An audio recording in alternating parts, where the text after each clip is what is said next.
ಜಿಲ್ಲಾ ಪಂಚಾಯಿತಿ ಹಾಗೂ ಜಿಲ್ಲಾ ಸ್ವೀಪ್ ಸಮಿತಿ ವತಿಯಿಂದ ಬಳ್ಳಾರಿಯಲ್ಲಿಂದು ರಂಗೋಲಿ ಸ್ಪರ್ಧೆ ಆಯೋಜಿಸುವ ಮೂಲಕ ಮತದಾರರ ಪಟ್ಟಿ ವಿಶೇಷ ಸಮಗ್ರ ಪರಿಷ್ಕರಣೆಯ ಕುರಿತು ಸಾರ್ವಜನಿಕರಲ್ಲಿ ಜಾಗೃತಿ ಮೂಡಿಸಲಾಯಿತು.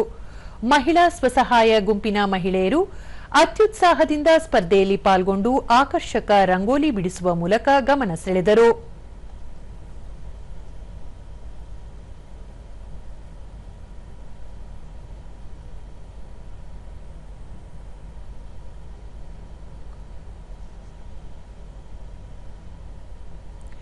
ಈ ಸಂದರ್ಭದಲ್ಲಿ ಜಿಲ್ಲಾ ಪಂಚಾಯತ್ ಮುಖ್ಯ ಕಾರ್ಯನಿರ್ವಾಹಕ ಅಧಿಕಾರಿ ಮೊಹಮ್ಮದ್ ಹ್ಯಾರಿಸ್ ಸುಮೇರ್, ಪ್ರಜಾಪ್ರಭುತ್ವದಲ್ಲಿ ಪ್ರತಿಯೊಂದು ಮತವೂ ಅಮೂಲ್ಯವಾಗಿದೆ.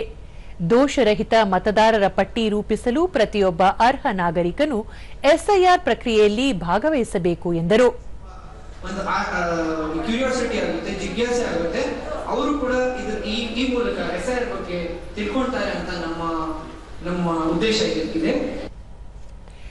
ದೂರದರ್ಶನದೊಂದಿಗೆ ಮಹಿಳಾ ಸ್ವಸಹಾಯ ಸಂಘದ ಸದಸ್ಯೆ ಭಾಗ್ಯ, ಅಧಿಕಾರಿಗಳು ಮನೆ ಮನೆಗೆ ಭೇಟಿ ನೀಡಿದಾಗ ಅವರಿಗೆ ಬೇಕಾದ ಮಾಹಿತಿಯನ್ನು ಹೇಗೆ ಒದಗಿಸಬೇಕು ಎಂಬುದನ್ನು ರಂಗೋಲಿ ಸ್ಪರ್ಧೆ ಮೂಲಕ ಜನರಲ್ಲಿ ಅರಿವು ಮೂಡಿಸಲಾಗುತ್ತಿದೆ ಎಂದು ಹೇಳಿದರು.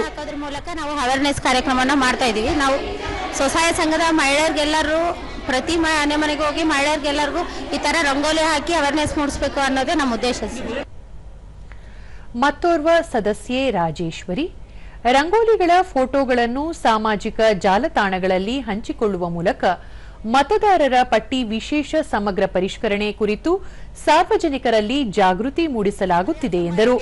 ಕೇಳಿದಾಗ ಎಲ್ಲ ನಮ್ಮ ಸಮುದಾಯದಲ್ಲಿರುವಂತಹ ಎಲ್ಲ ಮಹಿಳೆಯರಾಗಿರ್ಬೋದು, ಪುರುಷರಾಗಿರ್ಬೋದು, ಎಲ್ಲ ಕರೆಕ್ಟ್ ಆಗಿ ಅವ್ರು ಕೇಳಿದಾಗ ಕೊಡಬೇಕು ಮತ್ತು ಅವ್ರಿಗೆ ಸಹಕರಿಸಬೇಕಾಗಿ ಈ ಒಂದು ಅವೇರ್ನೆಸ್ ಎಲ್ರಿಗೂ ತಿಳಿಲಿ ಅಂತ ಹೇಳ್ಬಿಟ್ಟು ಈ ಒಂದು ರಂಗೋಲಿ ಹಾಕೋದ್ರ ಮೂಲಕ ಜಾಗೃತಿಯನ್ನ ಮೂಡಿಸ್ತಾ ಇದ್ದೀವಿ.